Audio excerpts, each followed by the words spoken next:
پچھلے سال سرگودا سے ایک بہن میرے ہاں آئی۔ ان کی آمد کا مقصد اپنی چھوٹی بہن کو BA کی انگلش کے پیپر میں پاس کروانا تھا۔ انہوں نے مجھے بتایا کہ ہم 6 بہنیں ہیں، سب سے بڑی میں ہوں۔ میری عمر 40 سال کے قریب ہے۔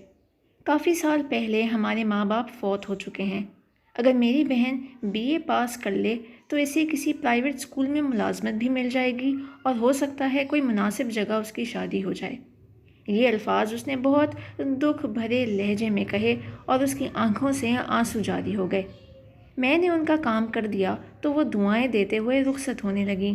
میں نے کہا، آپ کیوں رو رہی ہیں؟ آپ کو مجھ سے کوئی شکایت ہے؟ تو بہن نے کہا کہ نہیں سر، دراصل ہم 6 کی 6 بہنیں ابھی تک کنواری بیٹھی ہیں۔ شادی کے انتظار میں ہماری عمریں گزر رہی ہیں۔ میری تو عمر گزر چکی ہے۔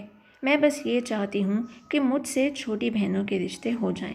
ماں باپ کے جانے کے بعد رشتہ داروں نے ہم سے تعلق ختم کر دیا۔ لوگ ہمیں یتیم لاوارث غریب سمجھ کر ہم سے شادی نہیں کرتے۔ چند رشتے آتے بھی ہیں تو جہیز کی بہت زیادہ ڈیمانڈ ہوتی ہے جو ہم پورا نہیں کر سکتے۔ ہم ساری بہنیں پرائیویٹ سکولز میں پڑھا کر اور سلائی کڑھائی سے گھر چلا رہی ہیں۔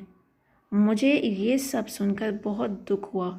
میں سوچنے پر مجبور ہو گیا کہ ہمارا معاشرہ نکاح جیسے مقدس رشتے کے لیے پیسے کو کیوں ترجیح دیتا ہے۔ میری نوجوانوں سے گزارش ہے، خدا را غریب اور یتیم لڑکیوں سے نکاح کریں۔ خدا کی قسم یہ آپ کے گھروں کو جنت بنا دیں گی اور خدا بھی راضی ہوگا۔ کسی بے سہارا کو سہارا دینا اجر عظیم ہے۔ اے خدا میرا سینہ اور بھی کشادہ کر، میری بیٹیاں مجھ کو آسماں سمجھتی ہیں۔